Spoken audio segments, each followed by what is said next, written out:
नमस्कार मित्रांनो, ऋतिका रिव्ह्यू या चॅनलमध्ये तुम्हा सगळ्यांचं स्वागत आहे।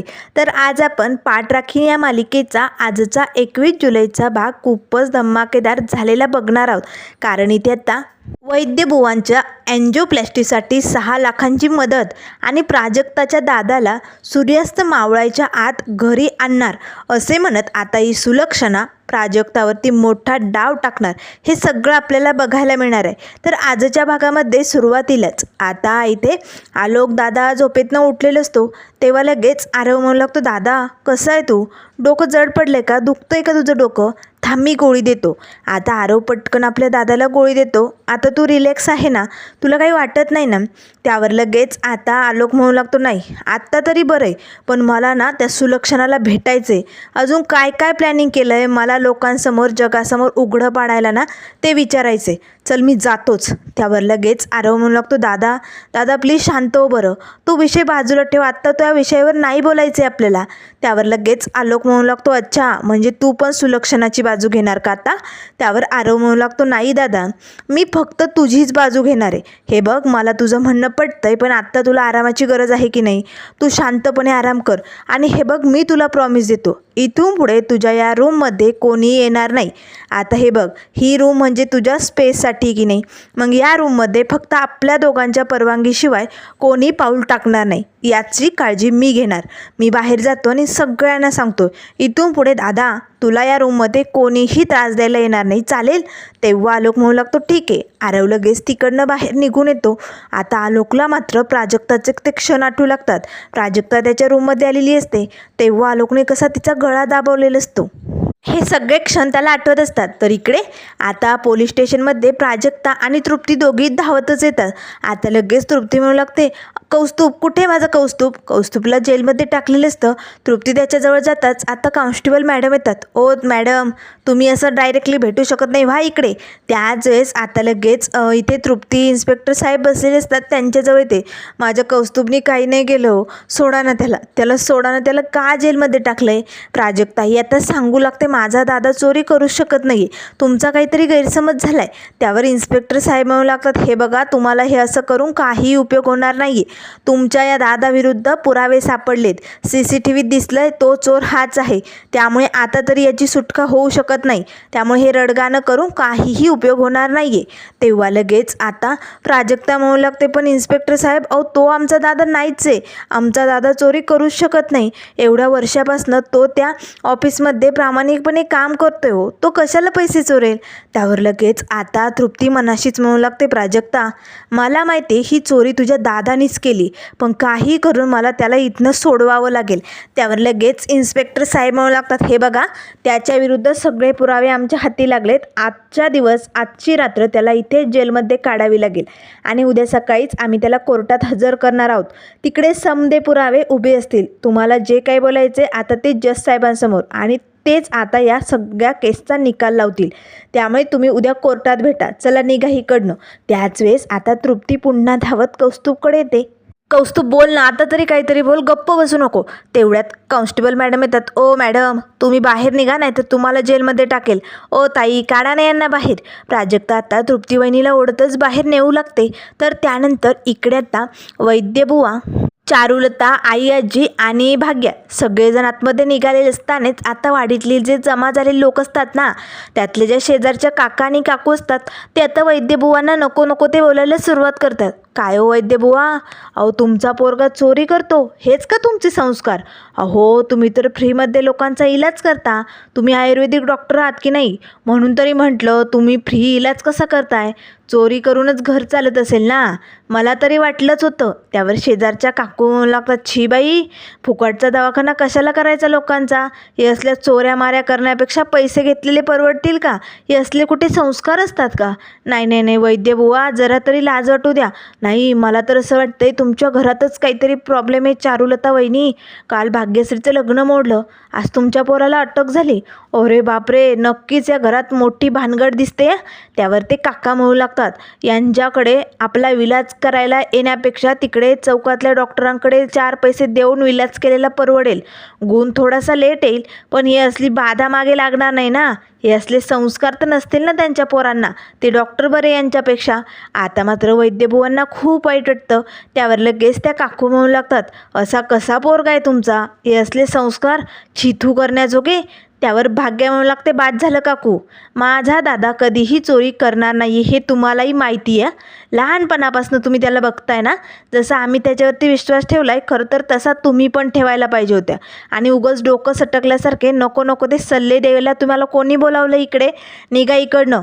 त्यावर लगेच त्या काकू म्हणू लागतात, भाग्या, काल तुझं लग्न मोडलंय, आज तुझा दादा जेलमध्ये गेलाय, काय खोटं बोललो आम्ही? त्यावर भाग्य म्हणू लागते, लग्न मोडल्याचा संबंध इथे येतोच कुठे? तुम्ही तो विषय का काढतायत? आणि मुळात म्हणजे आमच्या घरच्या पंचायती तुम्हाला का करायच्या आहे? आमच्या घरात काही घडो वा ना घडो, तुम्हाला काय करायचं आहे? तुमच्या घरात काय चाललं आहे आम्ही विचारायला येतो? तुमचा मुलगा अमेरिकेला राहतो, कधीतरी इकडे येतो? नाही येत. तुम्हाला इकडे पैसे पाठवतो? नाही. तुम्ही सतत माझ्या आईजवळ घरानं गात असता, रडत असता ना. मग तुमचा मुलगा जर पैसे पाठवत नाही तर तुमचं घर कसं चालतं? आम्ही कधी विचारलं तुम्हाला? मग दुसऱ्यांच्या आयुष्यात ढवळाढवळ करणं बंद करा. चला निघा इकडनं. भाग्य आत्ता लगेच त्या काकूंचा हात पकडते आणि ओढतच त्यांना तिकडनं ढकलून देते. सगळे लोक निघालेले असतात. चारुलता आता लगेच वैद्यभुवांचा हात पकडते, त्यांना आतमध्ये घेऊन येते. तर त्यानंतर इकडे आरव आता दादाच्या बेडरूममधनं बाहेर येतो. तर बाहेर आता अंबिका, सुलक्षणा आणि सगुण आलेले असतात. त्यावर अंबिका म्हणू लागते, कसं आहे आता आलोक? ठीक आहे ना, बरं वाटते ना त्याला? त्यावर लगेच सुलक्षणा म्हणू लागते, हो ना, माझं चुकलं, मी जरा जास्तच ओरडले काल त्याला, पण आता मला त्याची माफी मागावी लागेल. त्याच वेळेस आता लगेच आरव म्हणू लागतो, आई प्लीज थांबव हे सगळं. मग का करतेस तू हे सगळं? हे बघ, दादाला एखादी गोष्ट जर आवडली नाही ना तर तो नाहीच म्हणतो आणि त्याला ती प्राजक्ता आवडत नाही आहे. त्यामुळे प्राजक्ता आणि दादाला जास्तीत जास्त लांब कसं ठेवता येईल याचा तू विचार कर. तुला ती प्राजक्ता चांगली वाटते, नो प्रॉब्लेम, ती खरंच खूप चांगली मुलगी. अगं पण आपण आपल्या दादाच्या त्याच्या भविष्याचा विचार करायला पाहिजे की नाही? आपल्याला तो बरा झालेला अगदी व्यवस्थित बरा व्हायला पाहिजे की नाही? मग आपण त्याचा विचार करू ना. जर त्याला ती प्राजक्ता त्याच्या डोळ्यासमोर नको आहे तर प्लीज आई, त्यांना एकमेकांपासून दूर ठेवण्यातच आपलं भलं आहे. आणि हे बघ मॉम, जर ट्युशनसाठी प्राजक्ताला तुला बोलवायचं आहे ना, काही हरकत नाही, पण ती बाहेर गेस्ट हाऊसमध्ये ट्युशन घेऊ शकते. तिला आतमध्ये बोलवायची गरजच नाही. म्हणजे दादाचा आणि तिचा सामना होणार नाही. कसं आहे ना, दादाला तिला बघितलं ना तरी त्याचं डोकं संतापतं आणि नंतर रागाच्या भरात तो काय काय करू शकतो याचा अंदाज आलाय ना तुम्हाला. सो प्लीज मॉम, प्लीज ऐक, प्राजक्ताला दादाच्या जवळपास आणण्याचा प्रयत्न करू नको. आणि लगेच आता अंबिका म्हणू लागते, मी आलोकशी बोलून येते. त्यावर आता आरव म्हणू लागतो, नाही, कुणालाही रूममध्ये जाण्याची परवानगी नाही आहे. दादानी आणि मी ठरवलं आहे, आजपासून त्या रूममध्ये कोणीही येणार नाही. आमच्या परवानगीशिवाय रूमच्या आतमध्ये कोणी जाण्याची हिंमत पण करायची नाही, तसं दादाने सांगून ठेवलं आहे. त्यावर अंबिका म्हणू लागते, अरे पण गोळ्या औषधं? त्यावर आरव म्हणू लागतो, काळजी करू नका, दादाची सगळी काळजी मी स्वतः घेणार आहे. मी त्याला गोळ्या औषधं देऊन आलं आहे, तो आराम करतो आहे आणि इथून पुढे कोणीही त्याच्या रूममध्ये दखलंदाजी करायला जायचं नाही, असं आता आरवने स्पष्टच सांगितलेलं असतं. सुलक्षणा मात्र विचार करू लागते.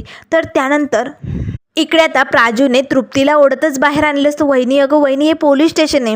हे बघ, असं रडून गागून भांडणं करून काही होत नाही, आपल्याला शांतपणे विचार करावा लागेल. त्यावर तृप्ती म्हणू लागते, अगं तुझा दादा आतमध्ये, त्याला रात्र इकडे काढावी लागेल. अगं इथे मोठमोठी गुन्हेगार लोक असतात गं, त्याला काही केलं कोणी तर तो इकडे कसा राहू शकतो? त्यावर लगेच प्राजू म्हणू लागते, वहिनी आपण काहीतरी करू, आपण मोठ्यातला मोठा वकील शोधू आणि अन्यायाविरुद्ध आवाज उठवायला सुरुवात करू. मग तर आपल्या दादाला नक्की सोडतील, कारण दादाची काही चूक नाही हे आपल्याला माहिती आहे का नाही? मग अन्यायाविरुद्ध आपण आवाज उठवू शकतो ना. त्यावर लगेच तृप्ती मनाशीच म्हणू लागते, कसला आला अण्णन, कसला आलाय आवाज?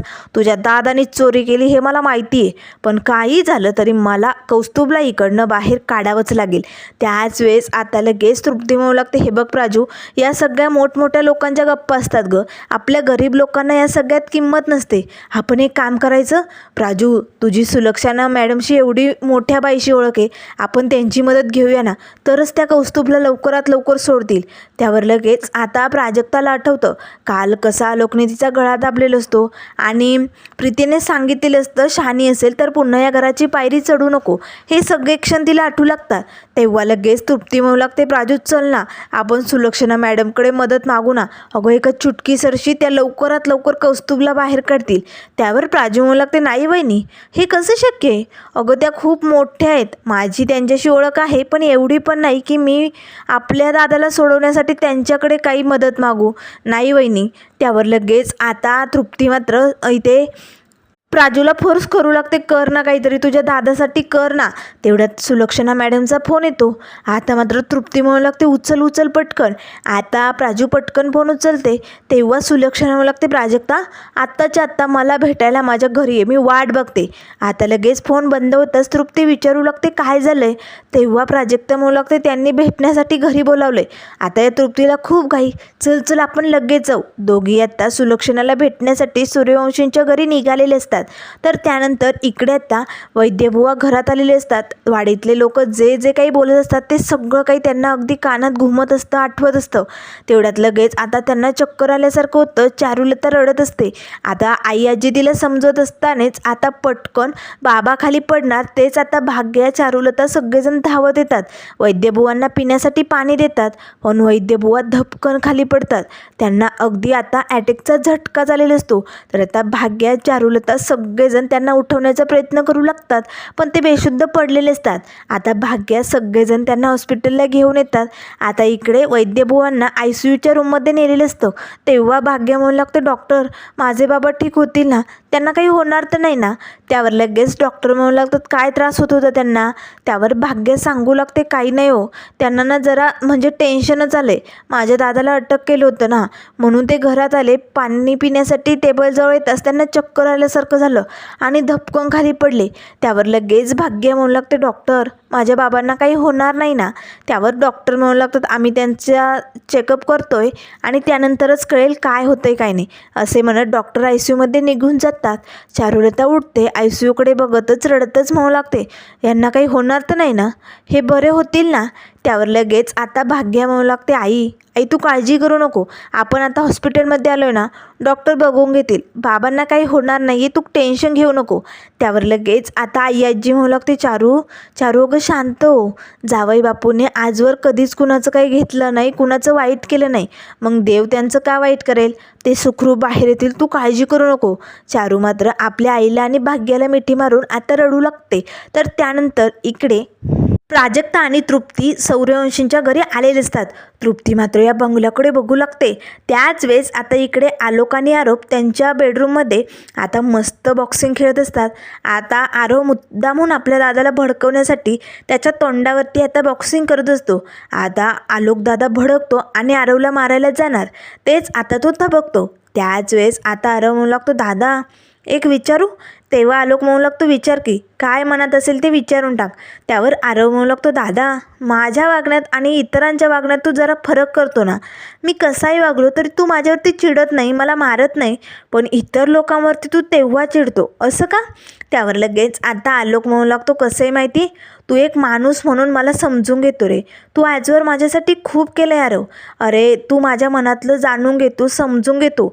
तसे घरचे ना माझा विचार नाही करत रे, माझ्या मनात काय चाललं आहे ना याच्या विरुद्ध वागतात ते, आणि म्हणूनच मला त्यांचे विचार ते माणसं पटतच नाही, आणि मला तू खूप आवडतो म्हणून मी तुझ्यासोबत असा वागतो.